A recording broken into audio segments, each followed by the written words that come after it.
다 들어오신 거죠? 통합 요 얘기 좀 해봅시다. 통합 필요하신 분들 계실 거니까. 조금 아시고 하시면 안 좋겠나 싶어요. 그 여러분들 아실지 모르겠는데 그 우리 도주타는 도주 세무사에서 살아간다 따라 세무사랑 프로그램 2개 있잖아. 프로그램 2개, 한 개만 얘기하면 안 돼. 독점은 절대 안 돼. 도주타는 도전, 세무사에서 살아간다 따라 세무사랑 프로 이렇게 두 가지가 있어. 뭐 있어? 여러분들 대부분 다 도전 쓰세요? 야구. 좋지. 그 때문에 이렇게 강의도 땡길 수 있구나. 만화 갖고 왔다 오고 숙소에 컴퓨터 있어서 얼마나 좋아. 근데 안타깝게도 세무사회, 부산지방세무사회 그 저기 연수위원으로 있는데 근데 위하고 비싼 값을 차지. 얼마나 좋아. 가상 공간이라는 곳에 우리 사무실 쓰레기를 안 모아도 돼. 거기다 다 째놓으면 되지. 언제든 단말기로 접속하면 되지. 그죠? 근데 그래도 세무사랑 프로가 있으니까 지금 좀 안 나아졌어. 예전에는 좀 많이 불친절했죠. 그죠? 독점할 때는 좀 그렇죠. 여기가 두 군데가 지금 경쟁이 붙었어요, 여러분. 어떤 경쟁이 붙었냐면 영상을 자꾸 찍어 올려요. 영상. 도전에도 영상 보셨을 거예요. 세액공제파트에 가면 오른쪽 저 위에 보면 영상 있어요. 영상. 근데 동생들이 그걸 보고 공부를 안 해요. 그게 조금 안타까워요. 그러면 동생은 그 프로그램이 이제 잡아먹히는 거예요. 응? 그런 거 얘기 하나만 할게요. 예전에 월급쟁이로 세호법인 광원이라는 데 있었어요. 부산에서 아주 큰 법인이었어요. 거기 월급쟁이로 있었는데 부가세 수정신고 할 일이 있었어요. 부가세 수정신고 할 일이 있었는데 그때 15년째 차장님이 그 업체를 관리했었거든. 그래가지고 결제를 올렸어요. 결제를 올렸는데 저는 계산기를 두드려 보잖아. 지금은 납부지역 가산세지만 그때는 납부불소지역 가산세일 때 가산세 금액이 좀 다른 거야. 그래서 차장님, 예 세무사님 뭐 잘못됐어요. 납부불소지역 가산세 계산기 두드리면 그 숫자가 좀 달랐어요. 차장님 뭐라는지 알아요? 세무사님 도전해서 했는데요. 아니 그러니까 도전해서 했는데 근데 내가 계산기 두드리는 금액이 조금 달라서 도전해서 했다니까요. 당연히 도전해서 했겠지. 나만 세무사랑이랑 도전이랑 두 개 다 썼는데 당신들 컴퓨터는 도전밖에 없잖아. 도전. 그래서 한번 검토해보라고 그래. 검토해보라고 그랬는데 좀 이따 얼굴이 벌개져오는 거야. 사업주가 금요일에 납부한다 해서 계산하다가 갑자기 다음 주 월요일로 바꿔가지고 그 날짜를 안 바꿨대. 그래서 제가 뭐랬냐면 왜 우겨? 난 안 우겼잖아. 난 안 우겼잖아. 그때 뭐랬냐? 얼마 차이 안 나잖아요. 그럼 저는 뭐래요? 네 돈 있어요? 돈 받고 일해주는데 확실히 해줘야지. 응? 제가 이 사례를 말씀드리는 게 이게 제가 생각할 때는 프로그램을 잡아먹히는 거예요. 이런 사람은 필요 없어요. 필요 없어. 그래서 언니도 보셨는지 모르겠어요. 거기 보면 영상이 있어요. 동영상 엄청 잘 돼 있어요. 동영상 보신 적 있으신지 모르겠어요. 동영상 보면 만약에 우리 뭐 중소기업 특별세, 차원 중소기업 세액감면이라든지 뭐 이런 거다. 그럼 클릭을 하면 어디 창을 열어서 불러오기를 하면 상시불로 저수가 불러가십니다. 그래 저장하고 닫고 여기서 어떻게 하라고 이렇게 해가지고 다음 이동하면은 예 됩니다. 이런 그거는 프로그램 사용법이에요. 엑셀 사용법처럼. 그걸 세법이라고 얘기하기는 좀 그런 것 같아요. 근데 동생들 입장에서는 일단 조금 이제 워라벨 뭐 즐기고 싶고 이러니까 이제 빨리 하고 싶으니까 그렇게 하는 경우도 아니겠나 싶은데 나중에 나이 들면 오게 될 거예요. 부산에 가면 제 강의 들으러 오시는 분들 대부분 경력 많으신 분들. 경력이 많으신. 그럼 여기 경력 많은 언니들 있잖아. 이 언니들이 지금 몰라서 들어왔을 것 같아. 감대사를 하고 온 거야. 그럼 동생들도 한 번만 바짝 공부해 놓으면 언니들처럼 친구 때 1박 2일 한 번씩 와가지고 간만 대사.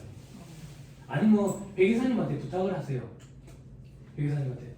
제가 예전에 월급쟁이일 때는요. 저는 법인세 감이 1년 내내 예리했어요. 12월 말 법인이 있고 3월 말 법인이 있고 6월 말 법인이 있고 9월 말 법인이 있었거든요. 1년 내내 법인세 신고니까 감이 계속 유지되더라고요. 여러분들도 그렇게 골고루 잘 나왔어요.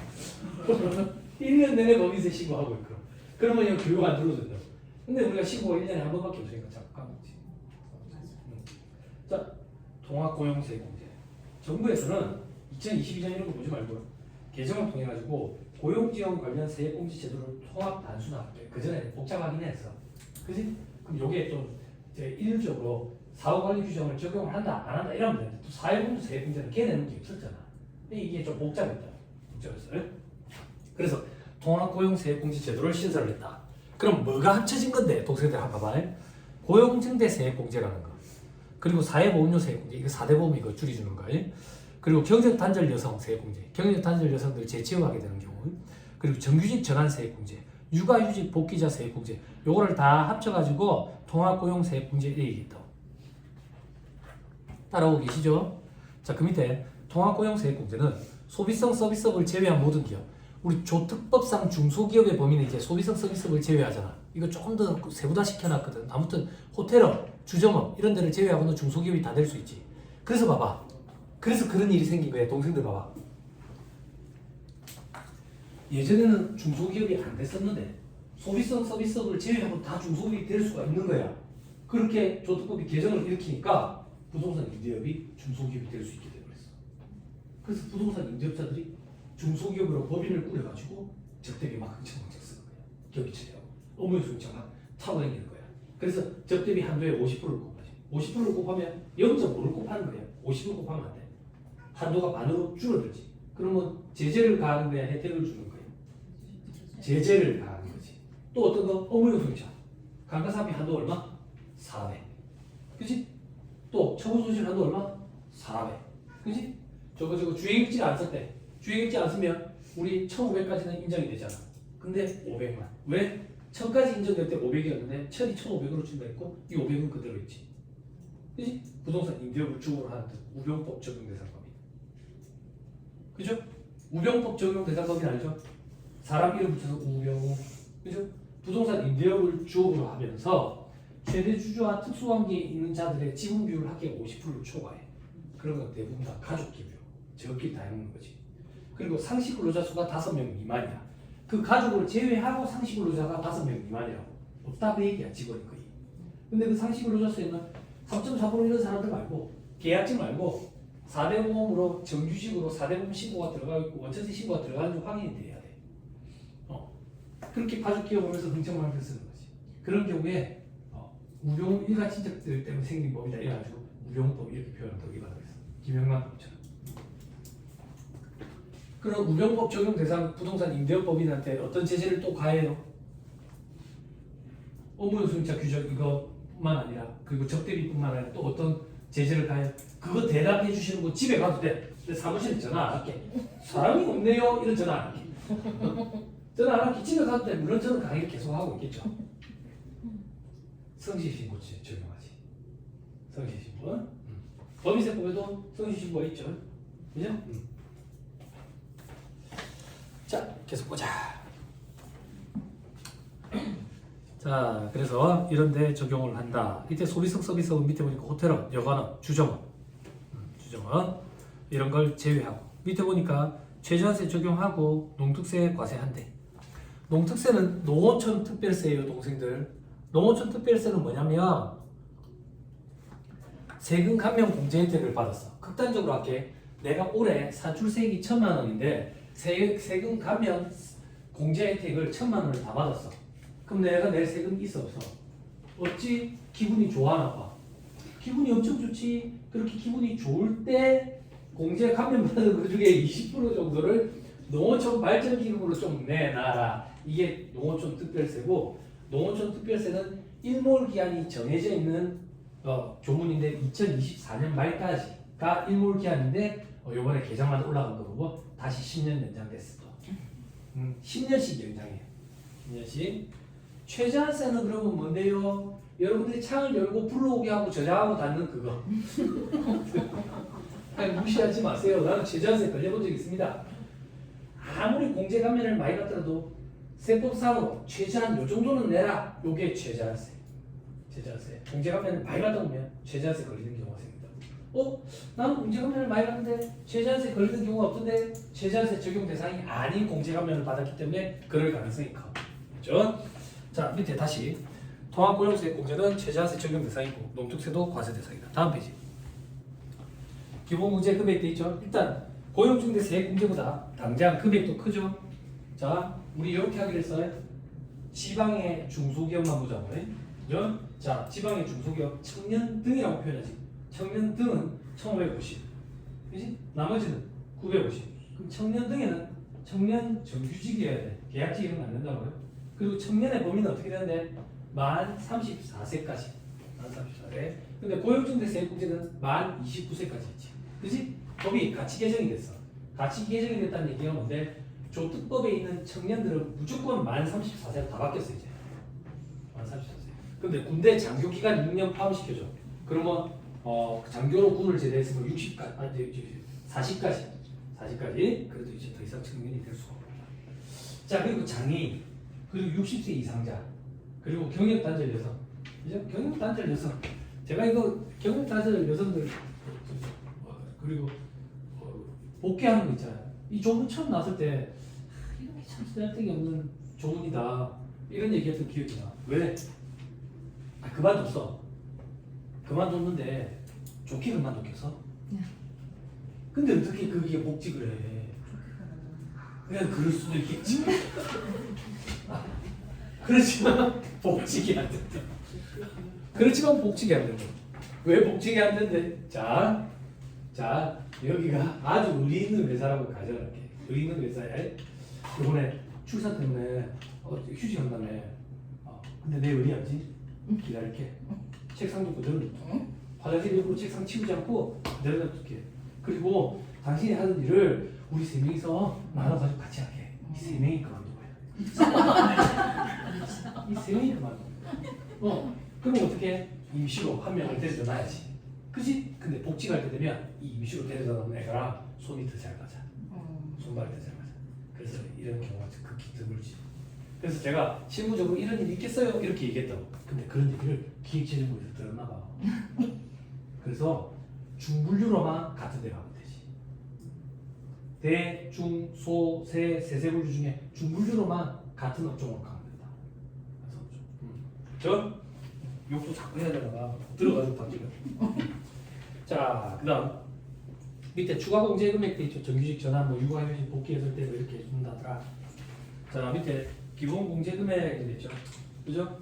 이때 보니까 세액 공제 금액 1과 2를 더하게 돼 있죠. 그죠? 1과 2를 더한다. 상관없어요. 일단 증가해야 해. 인원이 상시 근로자 수가 증가를 하면 시작되는 거예요. 시작되는데 청년 등은 좀 많이 해주고 나머지 청년 등 외에는 좀 적게라고 표현하면 좀 그런데 일반적으로 해주고. 됐죠? 그런데 세 번째 줄에 해당 과세년 종료로부터 1년, 중소기업 2년까지 공제한다. 우리 중소기업 위주로 공부하기로 했으니까 2년까지 더 해준다 그 얘기지. 넘어가면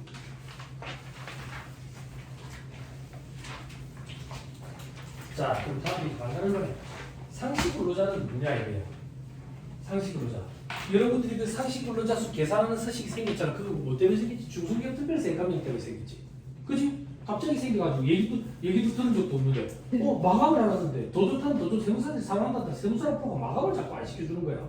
뭘 작성을 안 했다고. 뭘 작성을 안 했는데 한참 보니까 상시 근로자 수 계산하는 서식이 하나 생긴 거지. 그지? 그 근로기준법에 따라 근로계약을 체결한 내국인 근로자를 말한다. 그렇지? 근데 이 내국인은 뭔데? 한국인을 얘기하는 거냐? 아니, 두 번째 줄 때 거주자를 얘기하는 거야. 한국인, 외국인을 따지는 게 아니라 국적을 따지는 게 아니고 거주자냐, 비거주자냐 이걸 따진다고요. 그럼 거주자는 누군데? 국내에 주소가 있으면 일단 무조건 거주자야.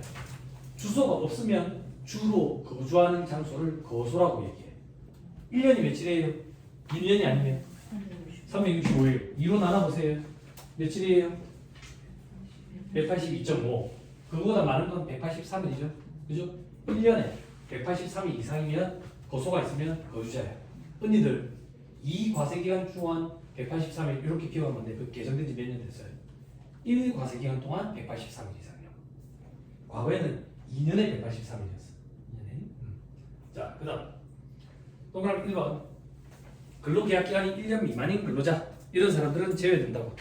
그렇죠? 다만 근로계약의 연속된 갱신으로 인해서 근로계약 기간의 총 기간이 1년 이상인 근로자는 상시 근로자라고 본다 이렇게 있죠. 그죠? 그럼 여러분들이 상시 근로자 수에 포함을 시켜야 되거든. 파업을 시켜야 된다고? 그럼 언제부터 시켜야 되냐 이거야. 만약에 이 직원이 계약직으로 들어왔는데 5달, 5개월 계약직으로 들어왔는데 계약 갱신을 했대. 그러면 이제 한 번 갱신하면 10개월이지. 아직 정규직, 상시 근로자 아니네. 그지? 자, 1월 1일에 입사했다고 볼게. 그러면 5월 말까지. 그리고 10월 말까지. 한 번 더 연장하면 이제 1년이 넘네. 한 번 더 연장을 11월 1일부터 연장하겠지. 그때부터 상시 근로자야. 그렇게 따지는 거야. 됐어요? 아, 필요하셨구나. 이렇게.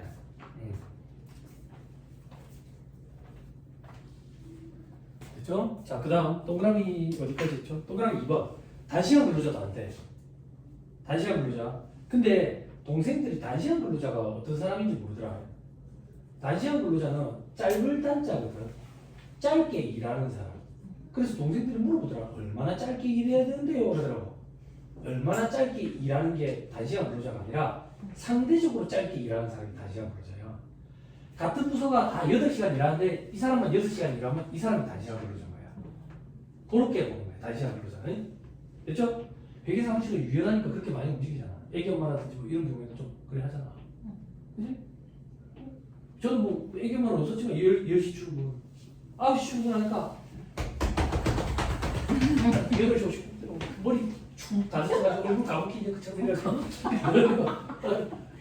생사야 아침에 오기 너무 힘들다. 9시 반으로 늦추지. 9시 28분쯤 되면 다 개. 10시도 늦추지. 개만 계속 그래. 개만. 그래 이제 처음에 아침에 출근할 때는 흑백이었는데 이제 점심 때 이제 오후에 이제 거래처 갈 때 되면 이제 컬러 텔레비전 먹게 되는 거야. 그래 뭐 고데기를 2개씩 갖다 놓고 세무사 사무실에 몇 년 전에 불났어요. 네, 주의하셔야 돼요. 고데기. 고데기 때문에 불난 건 아니에요.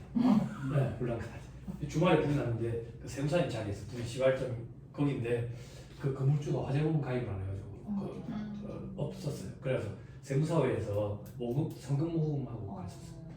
나중에 알았는데 좀 젊은 세무사였는데. 그래가지고 세무사회에서 사고사를 접하해가지고 건물 화재보험 가입되니 빨리 이거 다 확인해보라고 그래 하고 그랬어. 고데기 항상 조심. 고데기. 자, 그 밑에 다만 1개월간 소정 근로시간 60시간 이상의 근로자는 또 상시 근로자로 보겠대. 자, 밑에 동그라미 3번에 임원은 안 돼. 동그라미 4번에 최대 주주와 그 배우자 안 돼.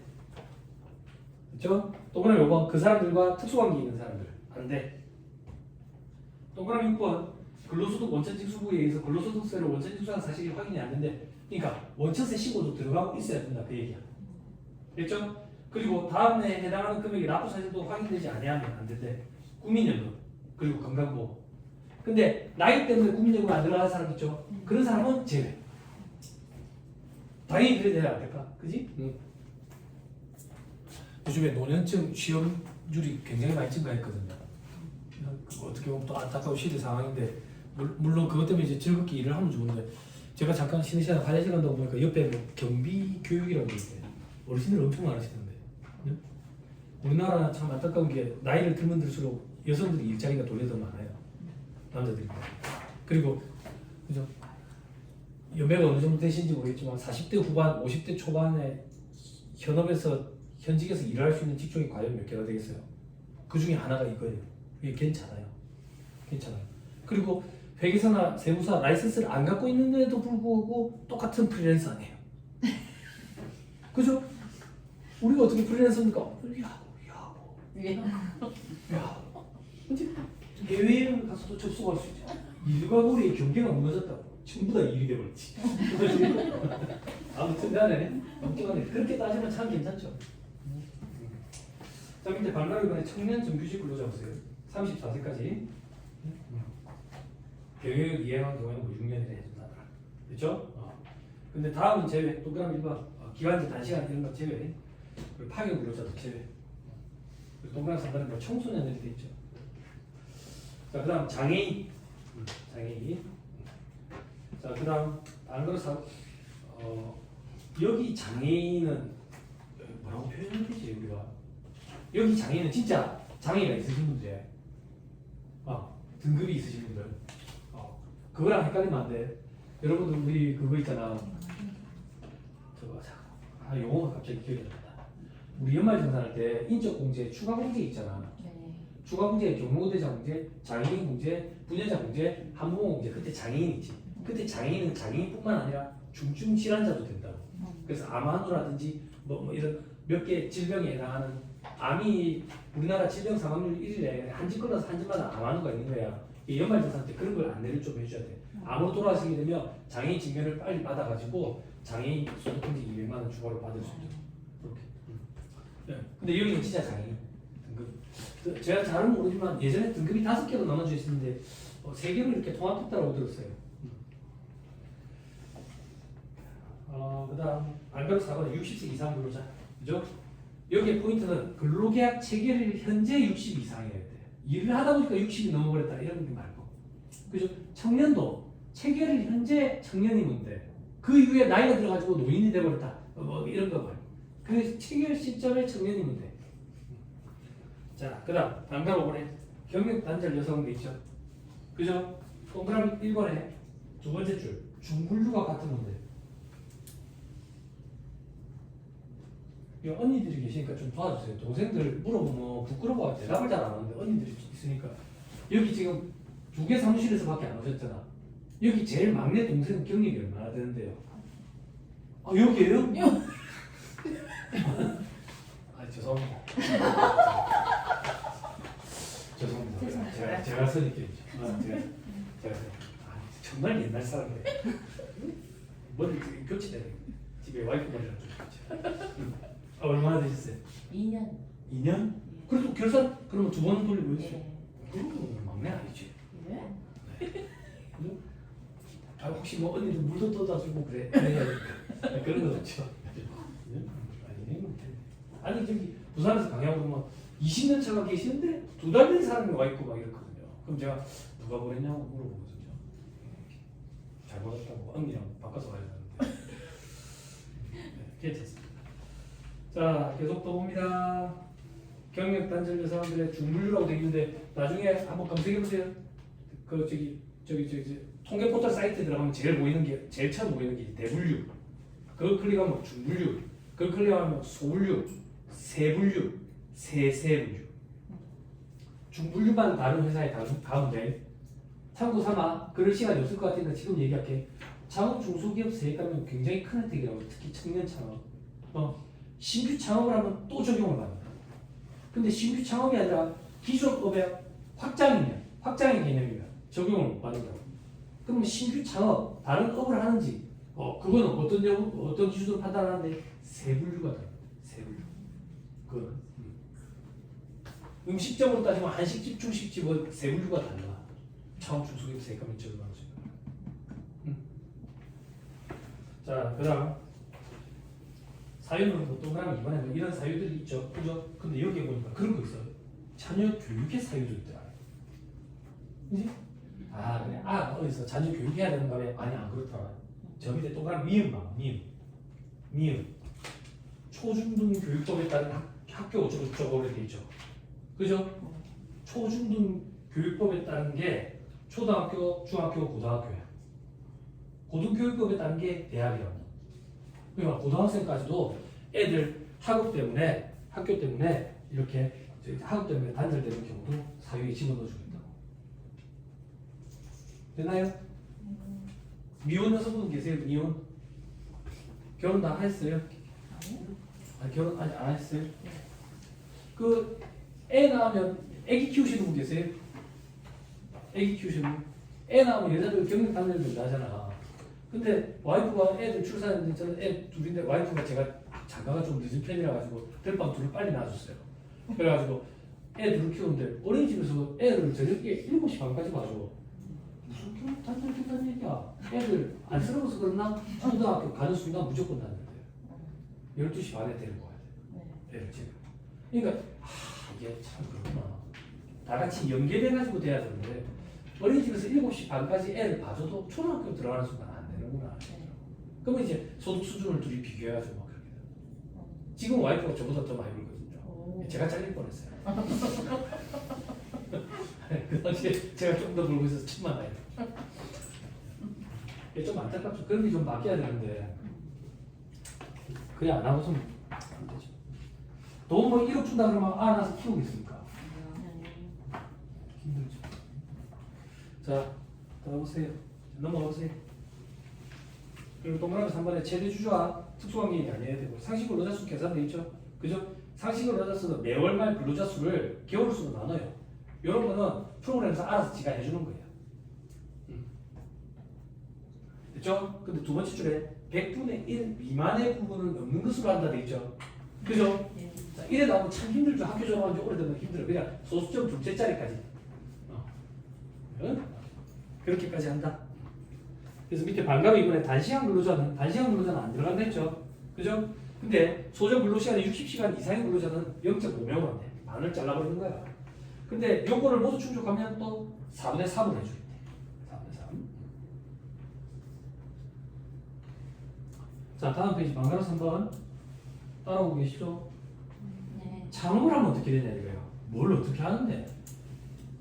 전년에 비해서 일단 고용 인원이 증가해야 되잖아. 그럼 창업을 하면 전년이 없잖아. 그럼 어떻게 할 거냐고. 동그라미 1번 끝에 0이야 작년은. 그럼 동그라미 2번은 뭔데? 동그라미 2번 법인 전환했대. 혹은 합병이나 분할, 현물축자, 사업 양수 이런 걸 통해 가지고 전환을 했대. 그럼 전환하기 전 4회 직전 4년도 근로자 수.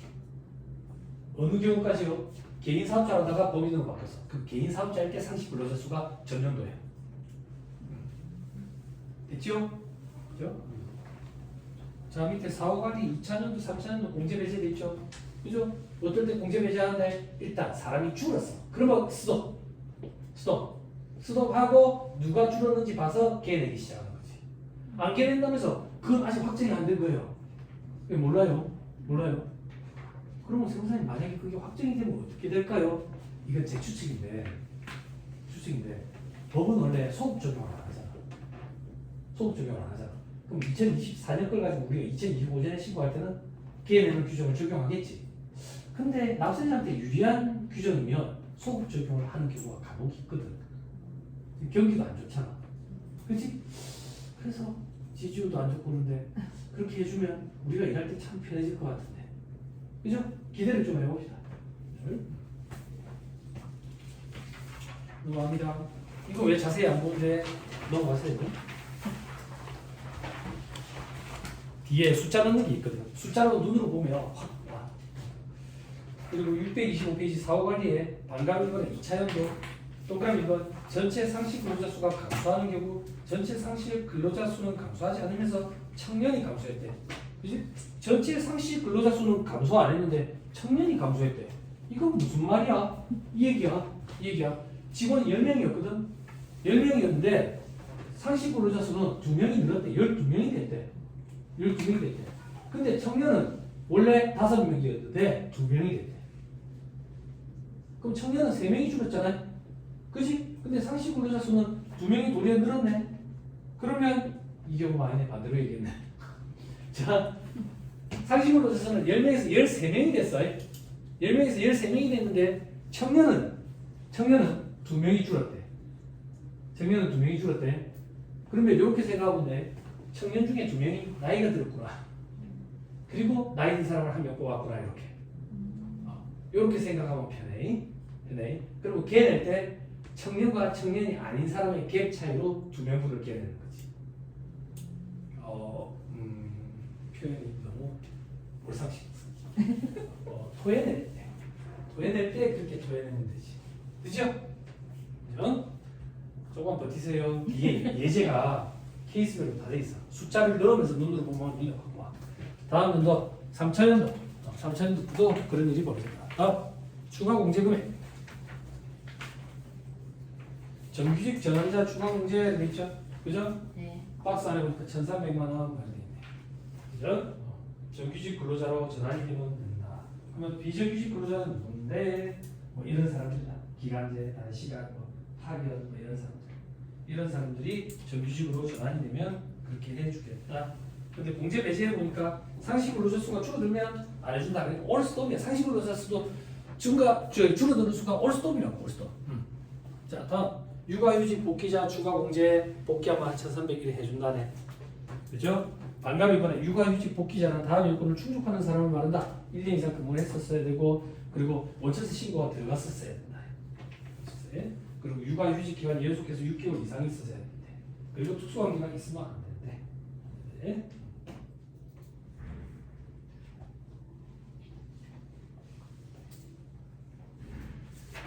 됐나요? 됐어요? 저 밑에 공제 배제 해당 과세연도의 중소기업 또는 중견기업의 상시근로자 수가 직전 과세연도의 상시근로자 수보다 감소하면 일단 올 수도 여기서 상시근로자 수와 청년 등 상시근로자 수를 계산을 할 때 출산 전후 휴가를 사용 중인 상시근로자를 대체하는 상시근로자가 있을 때는 출산 전후 휴가를 사용 중인 상시근로자 수는 제외시켜야 된다 그 얘기야. 됐죠? 이중으로 잡히면 안 되잖아. 자, 넘어갑니다. 다음 페이지 4번. 세액공제 신청을 잘해야 되겠죠. 그죠? 자, 630페이지. 좀 많아요. 사례 1, 2, 3, 4, 8, 막 이래 있죠. 그죠? 그죠? 이 사례들을 좀 볼 거예요. 사례들을 좀 볼 건데, 시간 한 번만 봐주세요. 얼마나 됐을까요? 12시 반? 아, 시간 조금 있네. 자, 계산 사례 봅시다. 630페이지. 자, 앞에 있는 기본 자료를 계속 쓸 거예요. 기본 자료는 암기하다시피 잠깐 봐놓읍시다. 제조업을 영위하는 중소기업인 주식회사 텍스에듀의 상시근로자 등의 다음 자료는 따르다. 텍스에듀는 12월 말 결산법이고 수도권에 있답니다. 수도권에. 일단 뭐 자겠어요. 자, 그리고 주어진 자료를 이용해가지고 공제세액을 계산하시려고 되어 있죠. 그죠? 자, 보니까 2023년이랑 2024년이 있어요. 2023년에 청년 외, 청년 등 그래서 합치니까 상시근로자 수 이제 있네. 2024년에도 있네. 됐죠? 밑에 반감 1번 반감 2번에 산식 있죠? 볼 필요 없어요. 프로그램이 해줘요. 그럼 우리는 값을 가져갑시다. 다음 페이지.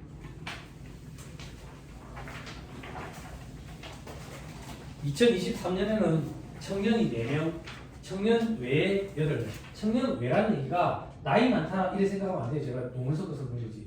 청년 등 외라는 얘기예요. 청년 등의 청년 경력에 따르면서 저기 장애인 뭐 이렇게 60세 이상자 이렇게 다 포함된다고요. 그래서 상시근로자 수가 12명. 2024년에 10명, 7명에서 17명. 일단 12명에서 17명으로 5명 증가했죠. 시작되는 거예요. 공제 혜택이. 그죠? 그럼 5명에 대해서 공제 혜택을 주면 되는데 세분화해서 보니까 청년이 3명이 증가했고 나머지 일반인 2명이 증가했네. 그러니까 청년에 대해서는 1,450, 일반에 대해서는 850. 그래서 6,050을 해줬다 그 얘기예요. 돼요? 되죠?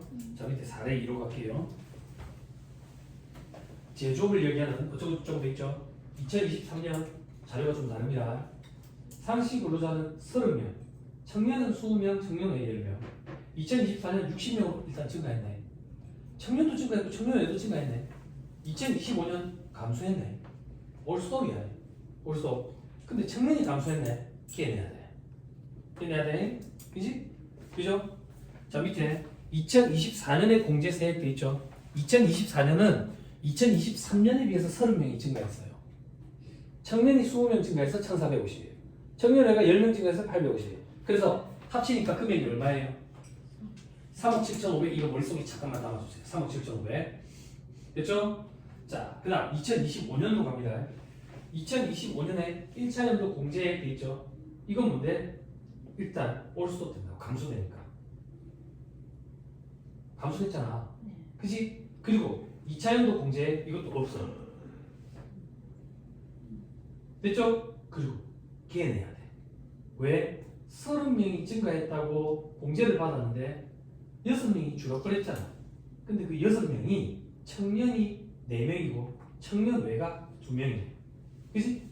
그래서 밑에 보면 4명은 1,450, 2명은 850. 요만큼을 기해내는 거지. 됐어요? 일단 상시 근로자 수가 감소하면 올스톱이야. 올스톱이 뭔 말인데 중소기업은 2년이나 더 해주잖아. 유지를 하면. 고용 유지를 하면. 근데 유지를 해야 더 해준다고. 혜택이지. 유지를 안 하면 줄어들면 올스톱. 그리고 걔를 그렇게 계산한다. 됐나요? 됐어요? 근데 통합고용 세액공제가 뭐가 좋은데 걔 낼 때 이 걔 내는 금액은 초과 돼서 한두 초과 돼서 2월 된 금액에서 먼저 차감이 안 된다. 그게 고용중개 세액공제랑 가장 큰 차이점이지. 조금 어렵죠? 버티십시오. 괜찮습니다. 괜찮습니다. 경력이 많으신 분들도 처음에 다 어려워했습니다. 그렇지만 가만히 있는다고 그게 어느 순간 보이지는 않습니다. 부단한 노력을 기하시면서 시간이 어느 정도 가야 됩니다. 기다리시면 됩니다. 자, 넘어갑니다. 사례 3번.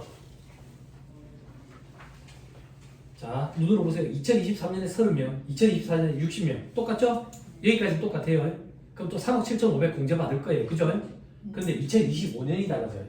어떻게 달라졌는데? 줄었지. 줄으면 올스톱이야. 올스톱인데 청년이 많이 줄어버렸고 청년 외는 도리어 증가했어. 그럼 아까 어떻게 보자 했어? 청년이 늙어버리고 보자 했지. 그지? 그지? 그래서 청년과 청년 외의 차이를 깨내면 됐다고. 일단 보자. 1차연도 공제액에 3억 7,500 체크 딱 하고 아까 우리 암기했던 숫자. 됐죠? 자, 이제 2025년에 1차연도 공제액 없음 감소했으니까 됐죠? 자, 2차연도 공제액 봐봐. 공제액. 자, 6명이 감소했다고. 감소했으니까 올 수도. 그리고 이제 추징해야지. 추징을 어떻게 한대?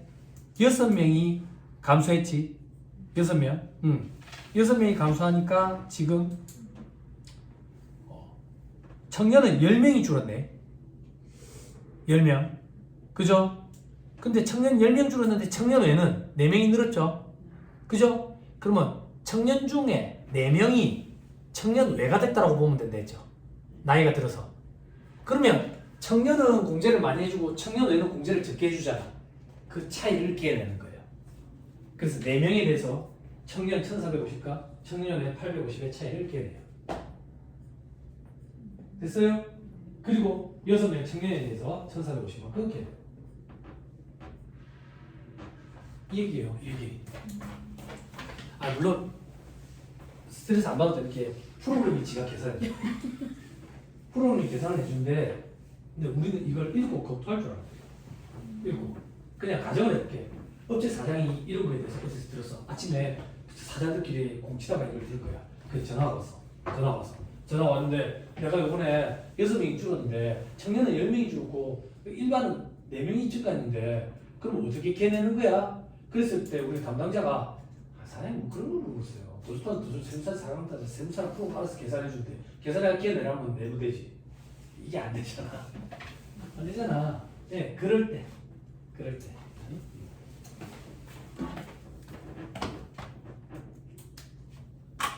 청년이 10명이 줄었다고. 이 10명 줄은 중에 진짜 청년은 6명이 줄었고 4명은 나이가 들었다 그 얘기야. 그럼 나이가 들었으니까 청년으로 공제받으면 안 되지. 그래서 청년과 일반의 차이를 깨내는 거고 요건 청년이 줄었으니까 청년 1450에 대해서 깨내는 거. 그렇게 생각하면 된다고.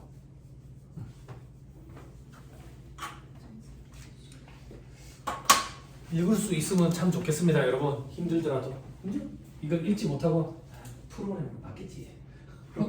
프로그램 맞겠지. 그러면 이제 잡아먹히는 거야. 그래서 제가 고시생들 상대로 강의하잖아요. 세법 강의한 지 꽤 됐거든요. 그럼 회계 사무실에서 일하다가 오신 분들이 계세요. 회계 사무실에. 세무사 회계사라고 있는데 아침에 잠깐 보이는 것 같으면 공치고 동참하고 니만 하나 세무사 회계사 나도 해보자 세무사 회계사 그래 학원에 오거든. 학원에 오면 이제 짜증이 확 나는 거야. 왜 짜증 나는데 쉬는 시간에 찾아오면 세무사 이런 걸 우리가 왜 계산을 해요? 프로그램에서 알아서 다 해준대. 대표이사 가진금에 대해서 인정이자 우리가 왜 계산을 해요? 프로그램에서 알아서 다 해준대. 주요 소유권을 왜 검토해요? 프로그램에서 알아서 검토 다 해주는데 프로그램은 누가 만들었대? 응? 그걸 생각을 해야지. 그래서 회계사무실에서 오셨던 분들이 포기하고 나가는 게 그런 것 때문에 좀 포기하고 이걸 왜 손으로 해야 되지? 응? 근데 제가 뭐라고 답변하는데 시험장이 도전을 못 갖고 와. 네, 시험장이 도전이랑 세무사랑 프로 못 갖고 하거든. 그래서 짧게 계산기가 하나밖에 못 갖고 와. 자, 또 봅시다. 자, 어디까지 봤죠? 자, 4의 4죠. 그죠? 바로 자료 바로 보세요. 2023년과 2024년 자료 보세요. 똑같죠? 2025년을 보세요. 늘었어요. 그죠? 늘었어요.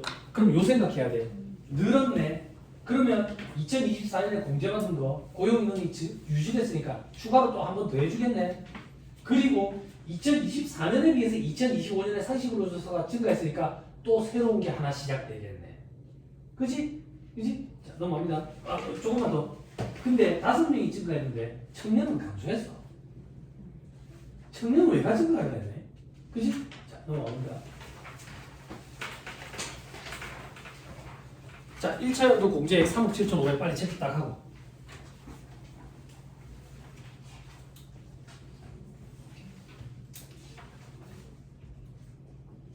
됐죠? 자, 그 다음에 밑에 바로 이번에 1차 연도 공제액 이제 시작되는 거예요. 2024년에 비해서 5명이 늘었잖아요. 5명. 근데 청년은 외가 7명 증가했거든. 실질적으로 5명이 증가했으니까 5명이 됐죠. 밑에 반가로 이번 2차 연도 공제액은 뭐냐면 2024년에 공제받은 게 고용인원이 유지됐으니까 한 번 더 해주는 거예요. 됐어요? 되나요? 자, 그럼 2차 연도 공제액에 보면 청년 증가 인원, 청년의 증가 인원, 그죠? 이게 뭐야? 금액이 20명, 10명 이렇게 돼 있죠? 그죠? 그죠? 근데 얼마를 곱해놨어요? 얼마를 곱해놨어요? 850. 즉 2025년에 청년이 감소했기 때문에 상시 근로자 수 증가한 거는 다 일반이 증가한 걸로 봐가지고 요만큼 해준다고. 됐죠? 자, 그리고 2024년에 공제액 추직 왜? 청년이 감소했잖아. 근데 상시 근로자 수는 증가했죠. 청년이 늙어버린 걸로 본다 했죠. 그죠? 청년 몇 명이 늙어버렸는데 2명 차이만큼 깨낸다.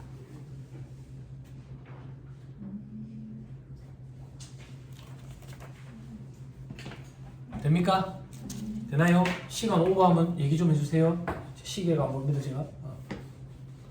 자, 그 다음 사례 5번. 사례 5번. 여기 케이스별로 다 있어. 여러분들 현업에서 다양한 케이스 직면했을 때 여기서 찾으면 다 있어. 자, 2024년까지 똑같고요. 2025년 보세요. 2025년 보니까 상시 근로자 수 증가했죠. 청년도 증가했어요. 요번에는 청년 외가 감소했어요. 여기까지 됐어요?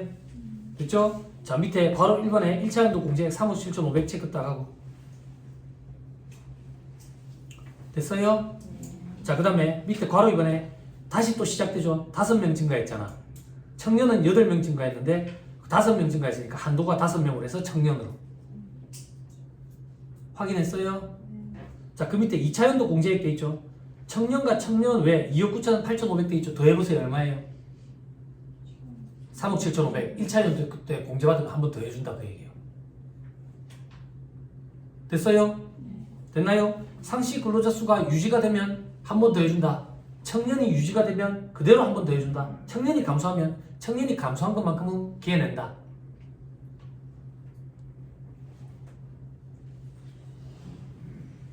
됐죠? 됐죠? 다음 페이지 추징세액 메뉴에 전체 상시 근로자 및 청년 상시 근로자가 감소하지 않았으므로 추징세액은 없음. 그러면 청년 외의 근로자가 감소한 거는 해당사항 없다 그 얘기예요. 상시 근로자 수가 증가했더라도 청년이 감소하면 청년이 늙어버린 게 된다 했죠. 그렇게 생각하면 돼.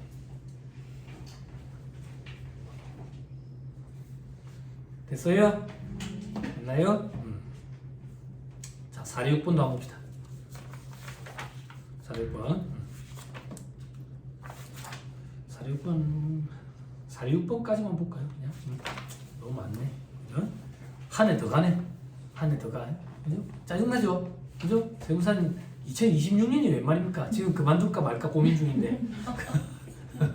자, 2023년, 2024년 확인하세요.